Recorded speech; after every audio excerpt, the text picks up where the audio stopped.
अपना एक बहुत ही एम्बैरेसिंग एक्सपीरियंस बताता हूँ लाइफ का, जो अगर पहले वाला संदीप होता, मतलब कि वो स्कूल वाला संदीप, तो वो बैठ करके रोता, चीखता, चिल्लाता। लेकिन ये जो कॉलेज वाला संदीप था, जो सीख गया था अपने ऊपर हंसना, उसने बड़ा एंजॉय किया, उसके लिए वो मज़ा था, मस्ती थी। आप में से कितने लोग बस में ट्रैवल करते हैं, भरी हुई बस में, जिन्होंने अच्छे से ट्रैवल किया है या पहले कभी किया है? ऑलमोस्ट सब ने। तो आप लोग बड़े आराम से रिलेट कर पाएंगे कि मैं क्या बोलने वाला हूँ। मैं कॉलेज से अपने घर आ रहा था एक बस के अंदर, और वो बस पूरी खचाखच भरी हुई थी। और बस में ट्रैवल करने की मेरे को सबसे ख़राब चीज़ ये लगती है कि उसमें जब बस पूरी तरह से भरी होती है तो सबके हाथ ऐसे होते हैं, और ज़्यादातर लोगों ने डिओड्रेंट नहीं लगाया होता। आप लोगों ने शायद ये प्रॉब्लम फेस करी होगी। तो हुआ क्या कि मैं ऐसी बस में ट्रैवल कर रहा, बस पूरी भरी हुई, और मुझे एक बड़ी अच्छी खुशबू आई, मतलब कमाल के एक परफ्यूम की खुशबू। और मैंने कहा यार ये क्या है, जहन्नुम में जन्नत दिख रही है, ये क्या है ये? मैं मतलब उसमें खो गया, उस खुशबू में। और मैंने अपने दोनों तरफ देखा, मैंने कहा ये कहाँ से आ रही है? तो मैंने पहले इधर देखा, इधर से नहीं थी। उधर देखा तो मेरे पीछे लेफ्ट साइड में एक लड़की खड़ी हुई थी, और उसने परफ्यूम लगाया। ये लड़की के नाम पे वो करने वाली बात। और जैसे मेरी नज़र पड़ी कि ये इस लड़की में से ये परफ्यूम की खुशबू आ रही है, तो मेरे फेस पे हल्की सी स्माइल आ गई। और ये स्माइल उस लड़की को देख करके नहीं आई थी, क्योंकि आप लोगों को बैकग्राउंड पता है, उसको नहीं पता था। ये स्माइल आई थी उसके परफ्यूम की वजह से, कि मैंने देखा और मैंने कहा कितना अच्छा परफ्यूम है। तो हल्की सी स्माइल आई, लेकिन उस लड़की को ये डाउट हो गया कि मैं उसको छेड़ रहा हूँ, मैं उसमें लाइन मार रहा हूँ। और वो बिल्कुल गुस्से से मेरे को घूरने लग गई, मतलब उसने गुस्से वाली मेरे को लुक दी, और मैंने फटाफट से अपना मुंह नीचे कर लिया। मैंने कहा भाई पिटना नहीं है तो मुंह नीचे कर लो, भीड़ यहाँ पे बहुत है, बहुत मारेंगे सब मिल करके। तो मैं अपना आराम से ऐसे ही खड़ा हुआ। उसके 10-15 मिनट बाद में, गर्मी बहुत ज़्यादा थी, गर्मियों का टाइम था, और मेरे फेस पे पसीना आया। तो मैंने क्या किया, अपनी जेब में हाथ डाला रुमाल निकालने के लिए। अब ध्यान से देखो मेरा हाथ कैसा है, क्योंकि मैं आपको बता चुका हूँ कि मेरी उंगली मुड़ती नहीं है। तो मैं गया, मैंने जा करके अपनी जेब में हाथ डाला, रुमाल निकाला, और जब रुमाल निकाल रहा था तो वो उंगली जा करके उस लड़की के पैर पे टच हो गई। उसके पैर पे टच हो गई। आपने वो कहावत सुनी होगी, कंगाली में आटा गीला।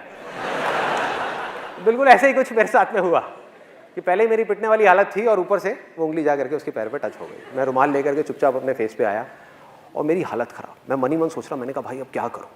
दो ऑप्शन है मेरे पास में। एक तो ये है कि पलट करके इसको फटाफट से सॉरी बोल दूँ, लेकिन उसमें एक रिस्क है कि क्या हो अगर उसको पता ही नहीं है कि उंगली मेरी थी इतनी भीड़ में।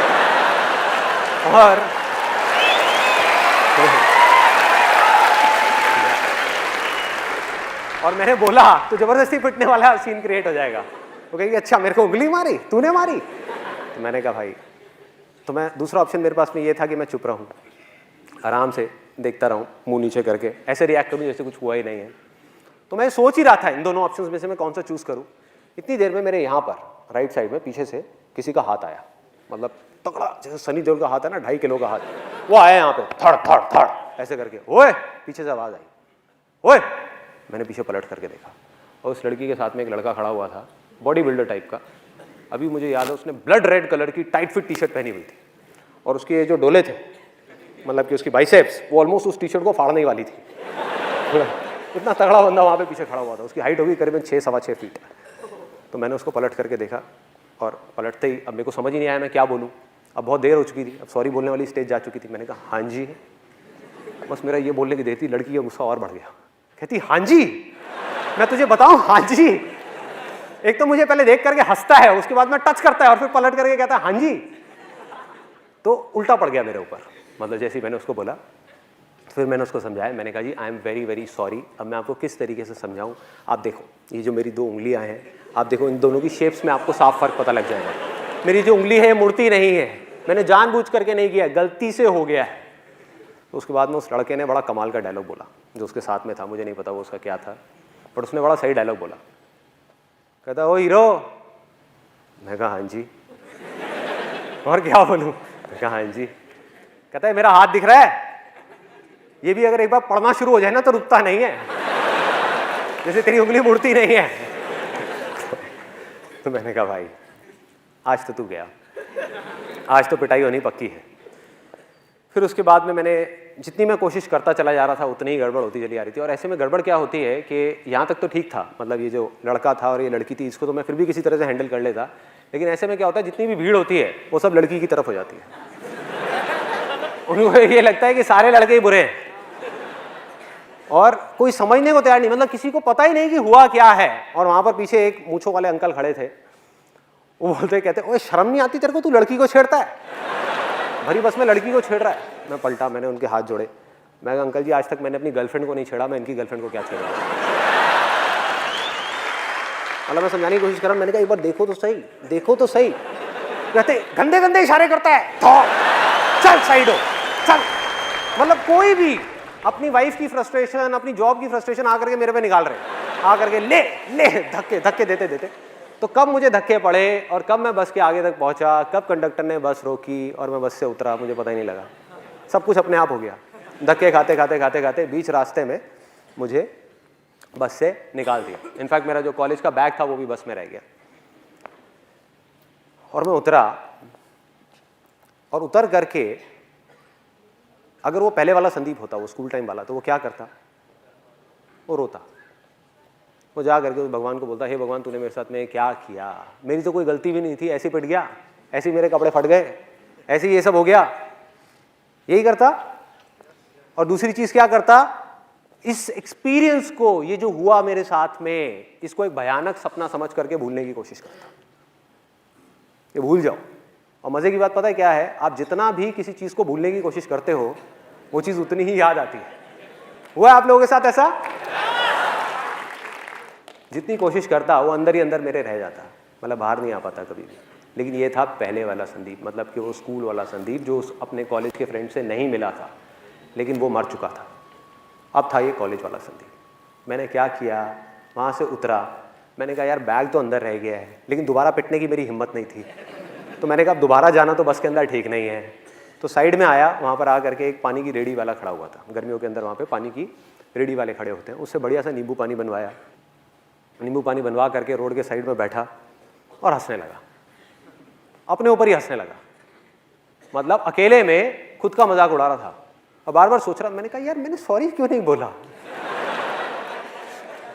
और अपने घर गया, वहाँ जा करके अपनी सिस्टर को एक किस्सा सुनाया।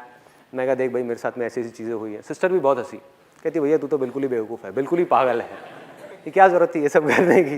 मैंने कहा मैंने किया थोड़े वैसे ही हो गया, मैं क्या करूँ।